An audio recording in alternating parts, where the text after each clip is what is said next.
अरे बाऊ, आज फिर देर हो गई।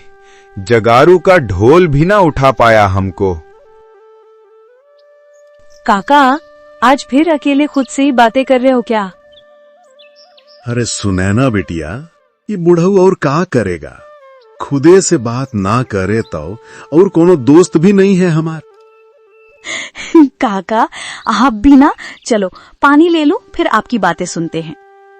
गांव की सुबह धीरे धीरे तेज होती गई और इसी सुबह ने जन्म लिया एक ऐसे दिन को जो पूरे गांव में हलचल मचाने वाला था। 10 बजे तक पंचायत चौक में हमेशा की तरह चहल पहल हो गई। कोई चाय पी रहा था, कोई गप्पे मार रहा था। पेड़ की छांव में चारपाइयां बिछी थी जहां गांव के बुजुर्ग चर्चा कर रहे थे। उसी समय दौड़ता हुआ नन्हा मोहन आया। अरे सब लोग सुनो सुनो, ठाकुर साहब के बगीचे में कोई अजीब चीज मिली है। कौन सी चीज? कहाँ मिली? क्या बात कर रहा है मोहन? एक चमकने वाली लाल चीज, गोल गोल लाल पत्थर, जैसे कोई जादू वाली चीज हो। जादू? लाल चीज? कहीं नागमणि तो नहीं? चलो चल के देखें, बिना देखे कुछ पता न चलेगा। काका, ई का है? हमनी के जीवन में पहले बार ऐसा कुछ दिखा है बिटिया। दिखत तो है जैसे रत्न हो, पर गांव में रत्न कौन गिरा देगा? किसी ने मेरे बगीचे में कुछ गिराया है। ये जादू टोना वाला काम भी हो सकता है। जादू टोना? कहीं चुड़ैल का काम तो नहीं? सावन का महीना है, कुछ भी हो सकता है। इसे हाथ मत लगाना, पहले इसके बारे में जानना जरूरी है। गांव में डर फैल सकता है। पर इससे पहले कोई कुछ समझता, लल्लन काका ने वो लाल पत्थर उठा लिया। काका मत छुओ, पागल हो क्या? हम कौनो डरपोक नहीं है, ये तो पत्थर ही लग रहा है। अचानक पत्थर हल्का सा गर्म हो उठा। लल्लन काका ने हाथ पीछे कर लिया। अरे ये तो तवा जैसे गर्म हो गया। गांव के लोग पंचायत चौक में इकट्ठा हुए। मेज पर वही लाल पत्थर रखा था। सबकी निगाहें उसी पर थीं। सब लोग शांत रहो, पहले ये तय करें कि इस पत्थर का क्या करना है। सरपंच जी, मेरा कहना है कि इसे शहर के बड़े डॉक्टर या वैज्ञानिक को दिखाना चाहिए। गांव में हम हिसाब नहीं लगा पाएंगे। गांव की चीज बाहर नहीं जाएगी। मेरा बागीचा है, मेरा पत्थर है। ठाकुर साहब, गांव की बात गांव के हित में तय होती है।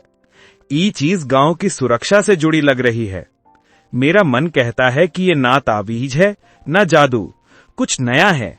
इसे समझने की जरूरत है। काफी बहस के बाद फैसला हुआ। सुनैना और लल्लन काका इसे शहर ले जाएंगे, पता करेंगे कि ये क्या है। गांव के लोग ये सुनकर थोड़ा डर भी गए और थोड़े उत्साहित भी हुए। अगली सुबह लल्लन काका और सुनैना बैलगाड़ी से शहर की ओर चल पड़े। रास्ते में ऊबड़ खाबड़ जमीन, खेत, नहर और पुल सब आए। काका, अगर ये सच में कोई कीमती चीज निकली तो? कीमत की बात हमेशा आखिर में आती है बिटिया, पहले पता तो चले कि है क्या।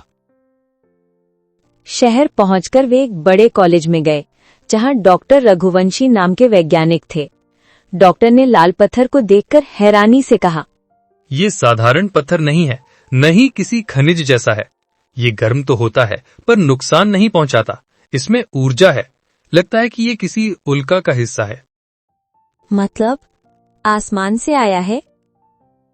हाँ, और ये खतरनाक नहीं बल्कि उपयोगी है।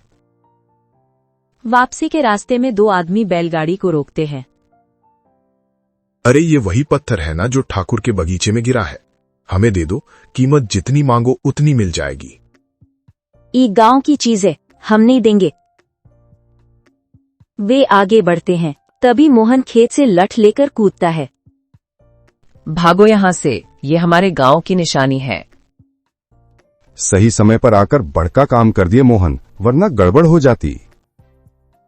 गांव में दोनों के लौटते ही भीड़ जमा हो गई। ये उल्का का टुकड़ा है, खतरनाक नहीं है, काम का है। गांव का नाम चमकेगा। मतलब ये जादू नहीं, गांव का नाम अखबार में आएगा, विज्ञान वाले आएंगे। ठीक है, अगर इससे गांव का फायदा है तो मुझे भी खुशी है। ई पत्थर से गांव में एक छोटा रिसर्च केंद्र बनेगा, सरकार मदद करेगी, हमारे बच्चे भी पढ़ने आएंगे। गांव बदल रहा है भाइयों। 2 महीने बाद गांव की हालत बदल गई। पंचायत चौक के पास एक छोटा प्रयोगशाला कमरा बन चुका था। डॉक्टर रघुवंशी की टीम वहां काम कर रही थी। बच्चों को रोज विज्ञान की बातें सिखाई जाती थी। गांव का नाम मशहूर हो गया। हमारे गांव में उल्का गिरा है, बड़े बड़े वैज्ञानिक आते हैं। हम तो बस एक पत्थर उठाए थे, पर इस पत्थर ने गांव का दिन बदल दिए। एक दिन अचानक वही लाल पत्थर हल्का सा चमका। वैज्ञानिकों ने बताया कि इसमें एक और ऊर्जा स्तर है जिससे नई खोज हो सकती है। गांव के हर चेहरे पर मुस्कान थी।